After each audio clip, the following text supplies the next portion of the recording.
আসসালামু আলাইকুম। আপনারা অনেকেই নতুন অনার্স প্রথম বর্ষে উঠেছেন। অনেকেরই পরীক্ষার রুটিন দিয়ে দিয়েছে। যাদের সেশন ২০২৪-২৫ এবং হচ্ছে ২৫-২৬, ২৬-২৭, ২৭-২৮ তাদের জন্য এই ভিডিওটা স্পেসিফিকভাবে পুরাতন সিলেবাসের যারা শিক্ষার্থী রয়েছেন তাদের জন্য নয়। অতএব আপনাদের আলাদা নিয়ম, আপনারা আলাদা ভিডিও দেখেন। যাদের সেশন হচ্ছে এইগুলোর মধ্যে তাদের জন্যই স্পেসিফিকভাবে এই ভিডিওটা। সো অনার্স ফার্স্ট ইয়ার থেকে ফোর্থ ইয়ার পর্যন্ত অনার্সের সার্টিফিকেট হাতে পাওয়া পর্যন্ত আপনাকে যে সকল ধাপ ধারাবাহিকভাবে অতিক্রম করতে হবে সেগুলো আমরা আলোচনা করব। সবার প্রথমে আপনাকে অনার্সে ভর্তি হতে হবে, অ্যাডমিশন।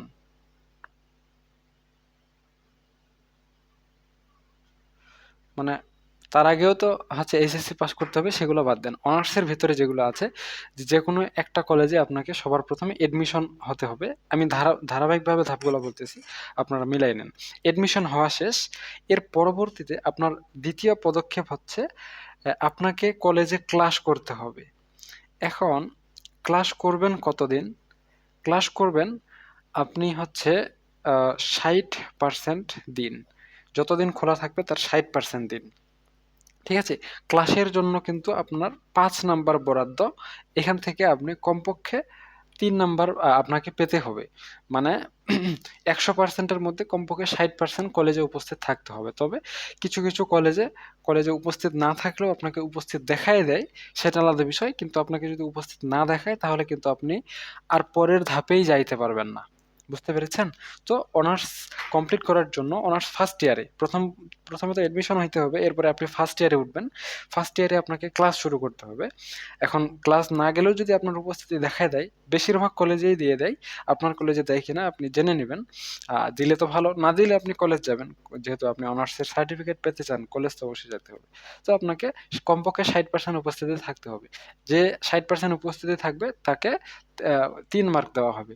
যে ৬০% এর উপরে ৮০ পর্যন্ত যে থাকবে তাকে ৪ মার্ক দেওয়া হবে।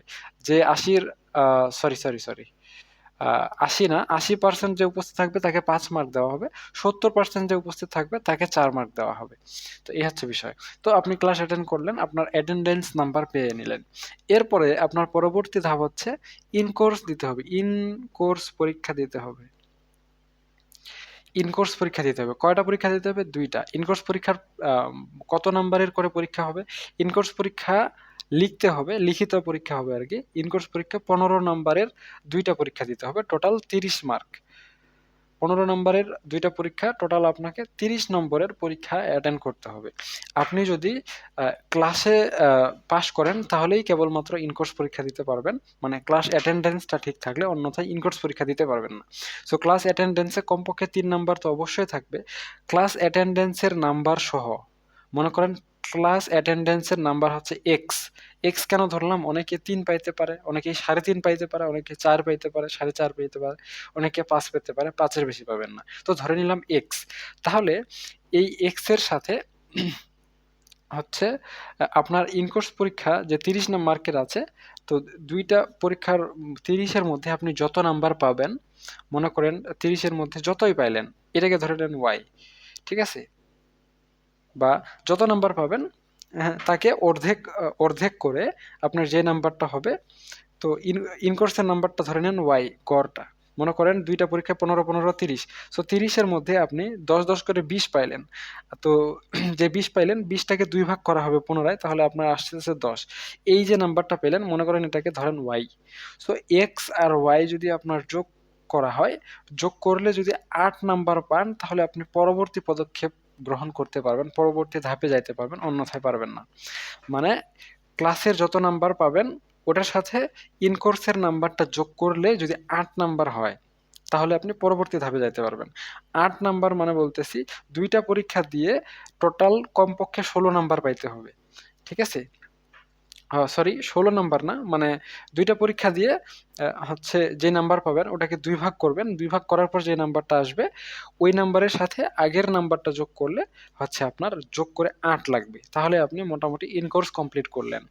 এর পরবর্তীতে আপনার একদম শেষ ধাপে চলে আসছেন, ফর্ম পূরণ করতে হবে। ঠিক আছে, ফর্ম পূরণ করতে হবে। এখানে কিছু টাকা পয়সার ব্যাপার আছে, সেজন্য আমি লিখলাম। সাধারণত 4 থেকে 7,000 টাকার মতো লাগায়। ফর্ম পূরণ করলেন, এরপরে আপনি ফার্স্ট ইয়ারের এক্সাম দিবেন। এরপরে আপনি কি করবেন? ফার্স্ট ইয়ার এক্সাম দিবেন। এখন ফার্স্ট ইয়ারের এক্সাম হবে কত নাম্বারের? 80 নাম্বারের। আপনাকে কত পাইতে হবে? এটাও ঠিক নাই। মনে করেন ফার্স্ট ইয়ারের যত নাম্বার আপনার দরকার সেটাকে মনে করেন আমি ধরে নিলাম জেড, জেড। ঠিক আছে? সো আগে যে আপনি এক্স পেয়েছিলেন, এক্স নাম্বার পেয়েছিলেন, এরপরে যে আপনি ওয়াই নাম্বার পেয়েছিলেন, এখনকার আপনার জেড নাম্বার যোগ করে যদি 40 নাম্বার হয় তাহলে আপনি পাস করবেন।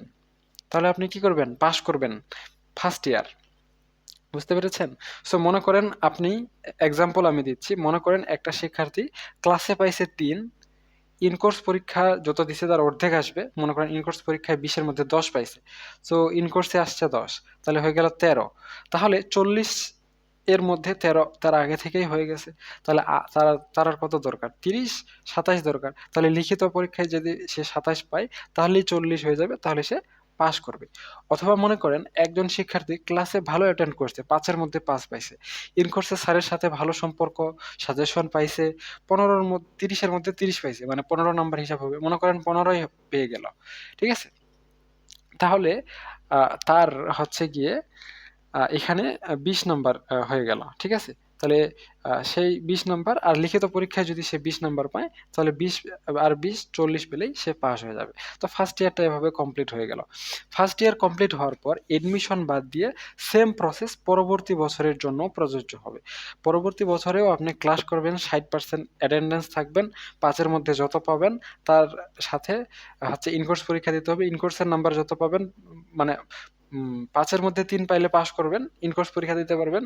ইনকোর্সের নাম্বার আর ক্লাসের নাম্বার যোগ করে পাস করলে ফর্ম পূরণ করতে পারবেন। ফর্ম পূরণ করলে সেকেন্ড ইয়ারের পরীক্ষা দিবেন সেম টু সেম ভাবে, থার্ড ইয়ারের পরীক্ষা দিবেন সেম টু সেম ভাবে, ফোর্থ ইয়ারের পরীক্ষা দিবেন সেম টু সেম ভাবে। তবে এখানে আরেকটা ছোট্ট কাহিনী আছে। সেই কাহিনীটা হচ্ছে, ফার্স্ট ইয়ারে আপনার সাবজেক্ট হচ্ছে, ফার্স্ট ইয়ারের সাবজেক্ট হচ্ছে 8টা। ঠিক আছে? তো এই ফার্স্ট ইয়ার থেকে আপনাকে সেকেন্ড ইয়ারে যেতে সাবজেক্ট পাস করতে হবে 4টা। বুঝতে পেরেছেন? তো কমপক্ষে 4টা। তো এখানে আসলেই 4টা না, আপনার হচ্ছে টোটাল ফার্স্ট ইয়ারের জিপিএ লাগবে 8 পয়েন্ট।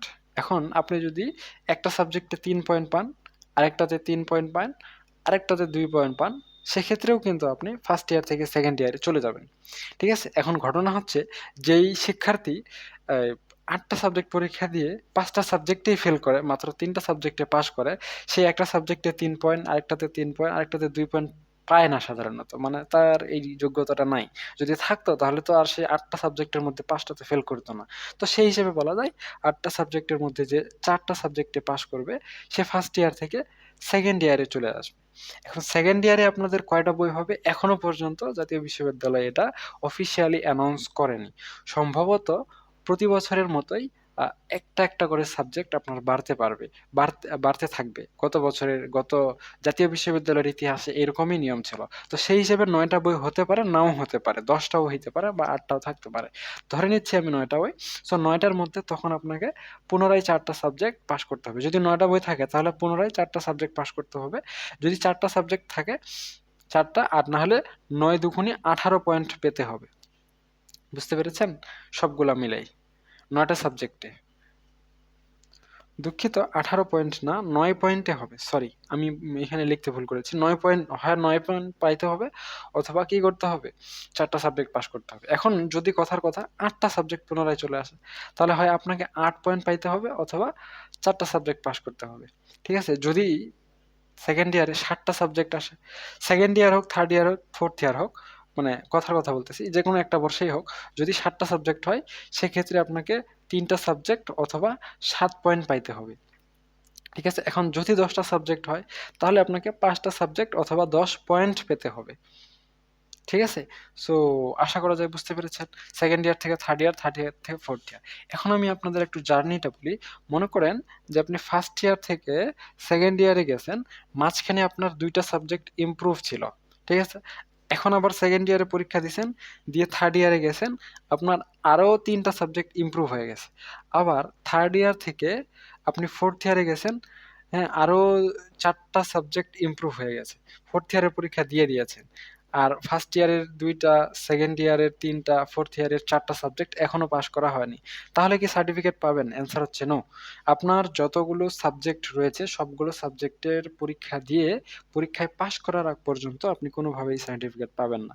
তাহলে 4th ইয়ারের পরীক্ষা যে দিলেন, 4th ইয়ারের পরীক্ষা দিতে পারবেন কিন্তু। দেওয়ার পরেও আপনার 1st ইয়ারের আবার পরীক্ষার রুটিন দিয়ে দিবে। আপনি আবার 1st ইয়ারে যে ২ টা সাবজেক্টে ফেল ছিলেন ওইগুলো পরীক্ষা দিবেন। আবার 2nd ইয়ারে যে সাবজেক্টগুলোতে ফেল ছিলেন পরীক্ষা দিবেন। 3rd ইয়ার, 4th ইয়ারে যে সাবজেক্টগুলো হচ্ছে আপনার ফেল ছিল সেগুলো পরীক্ষা দিবেন। সবগুলো সাবজেক্ট পাস হওয়ার পরেই কেবলমাত্র সার্টিফিকেট পাবেন। এখন আপনার মনে আরেকটা প্রশ্ন আসতে পারে যে, "স্যার, কত বছর কতবার পরীক্ষা দিতে পারবো?" ঘটনা হচ্ছে যে জাতীয় বিশ্ববিদ্যালয়ে অনার্সের কোর্স ডিউরেশন হচ্ছে 4 ইয়ার, ৪ বছর। যারা রেগুলার পাস করবে, কোনো বর্ষে আটকাবে না, একদম ক্লিন পাস করবে, তাদের জন্য ৪ বছরেই শেষ। ৪ বছরে সবগুলো সাবজেক্টে আপনি কোর্স কমপ্লিট করলে অনার্সের সার্টিফিকেট পাবেন। কিন্তু সর্বোচ্চ কি ৭ বছরের মধ্যে আপনাকে সবগুলো সাবজেক্ট পাস করতে হবে। অন্যথায় কি হবে? অন্যথায় ২ টা ঘটনা ঘটতে পারে। ১ নাম্বার, আপনার অনার্স ডিগ্রি বাতিল হয়ে যাবে। এটা তো মাস্ট। হ্যাঁ? বাতিল হয়ে গেলেও আপনাকে পাস কোর্সের সার্টিফিকেট দিতে পারে। ২ নাম্বার, আপনার অনার্সের সার্টিফিকেট তো বাতিল হবেই। আপনি পাস কোর্সেরও সার্টিফিকেট পাবেন না। আপনাকে পুনরায় অনার্স 1st ইয়ারে যুক্ত হতে হবে। বুঝতে পেরেছেন? ডিগ্রির সার্টিফিকেট কিন্তু দিবে না। অনেকেই এটা ভুল ধারণা রাখে যে ডিগ্রির সার্টিফিকেট দিবে। বিষয়টা ডিগ্রির মতোই সার্টিফিকেট দিবে, পাস কোর্সের সার্টিফিকেটটা। তবে সেটা ডিগ্রির সমমান হবে না। সেটা আপনার ইন্টার পাসই হবে। ওই ডিগ্রির সার্টিফিকেট দিয়ে বা পাস কোর্সের সার্টিফিকেট দিয়ে আপনি কোনো চাকরির জবে কোথাও এপ্লাই করতে পারবেন না। ওটা শুধু কাজে লাগবে যে আপনি প্রিলিমিনারি টু মাস্টার্স পড়বেন, যেন পড়তে পারেন। ডিগ্রির শিক্ষার্থীরা যেমন ডিগ্রি কমপ্লিট করার পর প্রিলিমিনারি টু মাস্টার্স পড়ে ১ বছর, এরপর পরের বছর আবার মাস্টার্স পড়ে। আপনার এই পাস কোর্স সার্টিফিকেট দিয়ে শুধুমাত্র প্রিলিমিনারি টু মাস্টার্সে আবেদন করতে পারবেন, যুক্ত হতে পারবেন। সেই হিসেবে ডিগ্রির সমমান বলা যায়, তবে ডিগ্রির সমমান সার্টিফিকেট না এটা। এটা ডিগ্রি এবং ইন্টারের মাঝামাঝি একটা সার্টিফিকেট, তবে এটার কোনো বাস্তব প্রয়োগ নাই। তো এই চিন্তাধারা করিয়েন না, ৭ বছর পড়ার পর আপনি পাস করতে পারবেন না, এরপরে ডিগ্রির সার্টিফিকেট পাবেন, নিবেন ইত্যাদি, ইত্যাদি। এমন কোনো ঘটনা ঘটার আশা এবং প্রত্যাশা কোনটাই করবেন না। আপনারা আশা করবেন প্রতি বছরের পড়া যেন প্রতি বছরে শেষ হয়ে যায়, ৪ বছরের পড়া যেন ৪ বছরে শেষ হয়ে যায়।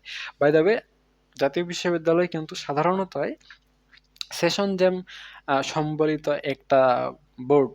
সো এখানে ৪ বছরের অনার্স শেষ করতে এমনিতেই ৬ বছর লাগে যায়। আর আপনার পরীক্ষা দিতে মনে করেন ৭ বছরের জায়গায় ৯ বা ১০ বছর হয়ে যাবে।